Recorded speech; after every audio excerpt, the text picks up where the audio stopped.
Assalaamu calaykum waraxmatullaahi wabarakaatu kulanti wanaagsan oo wacan kusoo dhowaada kanaalkeena fadlan haddii aanad subscribe saarin subscribe-ta iska saar gambaleelka yarkaana furo kuna soo dhowo barnaamijka maanta waxaa maalmihii ugu dambeysay iska soo daba dhacayay dad ku dhaqmaya diinta eliminaydka shaydaanka haddana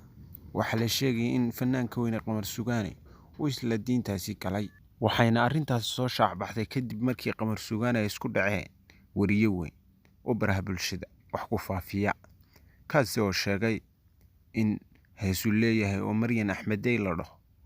uu ka dhex yidhi isla eliminate waa diin shaydaan waana diinta loo yaqaano maansuuniyadda taasi oo ku sawiran ama calaamadeeda ay tahay calaamadda saddex geeska ee ku sawiran lacagta doolarka ah maadaama aad dhammaantiin wada garanaysaan tusaalahaas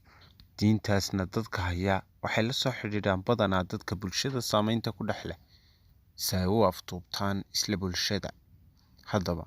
Qamar Sugaani ayaa hareertiisa markii uu xiirtay ku sawirtay isla calaamadaas uu Cali Saki ku dul taagan yahay Cali Sakina heestiisii ugu dambeysay ayuu ku soo qaaday isagoo isla calaamadda ku taagan haddaba waxaa hadalhayn weyn dhalisay fanaaniinta Qamar Sugaani Cali Saki iyo Ugbaad Aragsan oo dhammaantood isla falkaasi ka midaysnaa isla markaasina wada sameeyey haddaba isla diintan ayaa ah shuruuco gaara oo aad u adag kuwaasi oo aanad dhaafi karin haddii aad diintan gasho oo aad istiraahda ka baxna kama bixi kartid maadaama oo ay shuruuc leedahay waxay leedahay 66 lawis kuwaasi oo lagu dhaqmo isla markaasina aanad dhaafi karin waxaa jira buug ay ku qoran yihiin oo aad ka heli karto suuqyada caalamiga ah sida Amazon, Alibaba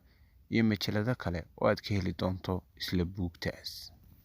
haddaba Qamar Sugaani oo bartiisa Facebook qoraal soo dhigay ayaa sheegay in si gaar ah loola dagaalamayo isla markaasina fankiisa iyo isaga nafsad ahaantiisaba la ataagayo Qamar Sugaani ayaa bartiisa Facebook ku ashaahatay isla markaasina sheegay inuusan inta fankiisii la soo dhaafay haddana diintiisii lagu haysto isla markaasina uu khatar ku jiro haddaba Qamar Sugaani bartiisa maadaama uu soo dhigay isagoo shahaadanaya arrintani ma runba sidoo kale Ugbaad Aragsan ayaa barteeda YouTube-ka sawir ay soo gelisay kommentaabka iyadoo ducaysanaysa isla markaasina leh ku soo dul qortay nabiga ku salliya sallallahu calayhi wasallam naxariisiyo nabadgelyo korkiisa ahaato haddana ilaa iyo hadda waxaa la isku hayaa arrintaasi ma runba oo Qamar Sugaani iyo Ugbaad Aragsan iyo Cali Saki ma diinta maansuuniyadday galeen arrintaa ma xaqiijin karno balse way sameeyeen astaamaheedii daawada haddii aad u baahantay warbixin dheeraada oo kaa shaafinaysa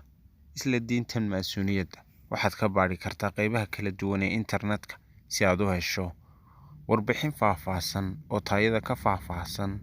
isla markaasina aad ka haqabeesho diinta maansuuniyaddu waxay tahay haddaba subscribe noo saar kanaalka intaanad bixin ka hor like-na ku dhufo si uu dad badan u gaadho